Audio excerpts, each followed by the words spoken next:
Corona संकट में मरीजों की बढ़ती तादाद की वजह से अस्पतालों में बेड की संख्या कम पड़ती जा रही है। ऐसे में गोरखपुर की एक बेटी ने अब बिहार और तेलंगाना सरकार के लिए पुआल, बगास और घास से बने बोर्ड से अस्पताल बनाने जा रही है।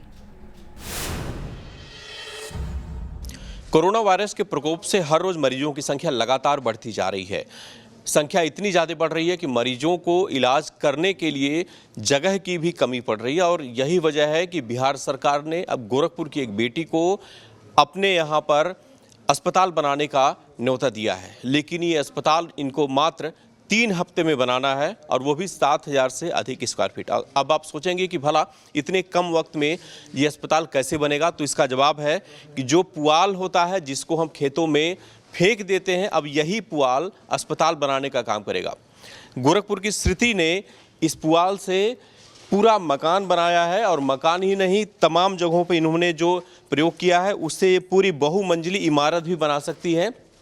किस तरह से काम करता है और बिहार के अलावा कहां से इस कोरोना के संकट में इनको आमंत्रण मिल रहा है हॉस्पिटल और दूसरी चीज़ों को बनाने के लिए, बात करते हैं श्रुति से। श्रुति, किस तरह से आप इसको बनाते हैं और ये जो पुआल है, जो बगास है, वो कितना फायदेमंद है किसी भी मकान को बनाने के लिए? जी तो पहला जो आपका सवाल है कि ये जो स्ट्रक्चर होते हैं इसमें हम लोग कंक्रीट की जगह स्टील का इस्तेमाल करते हैं।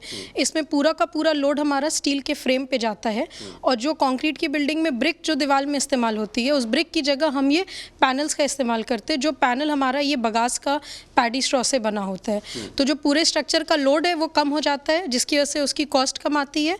दूसरा, जो इंसुलेशन होता है इसका, जो हम लोग की ईंटे की दीवार होती है जिसमें बिना पंखे के 4थे फ्लोर पे एसी के आप नहीं रह सकते, अगर अब ये पूरा बन जाता है तो आपका ये काफ़ी ठंडा रखता है। जैसे गांव में पुआल के जो छत पड़ते हैं उस जैसा ठंडक ये पूरी स्ट्रक्चर देती है। लेकिन ये स्ट्रक्चर कच्चा नहीं, पूरा परमानेंट होता है, जो आपका 30 साल 40 साल तक आप जब तक चाहें वो चल सकता है। जो बेस है उसमें वो पुआल है, बगास है, तो कितना ये ड्यूरेबल है और कितना जैसे आग लगती है अगर, या फिर ठंड में ये कितना टिकाऊ हो सकता है? तो जो हम लोग जब ये बोर्ड बनाते हैं तो इसमें 96% हमारा वेस्ट होता है क्रॉप का और 4% हम एक रेजिन डालते हैं एडेसिव उसको बांधने के लिए।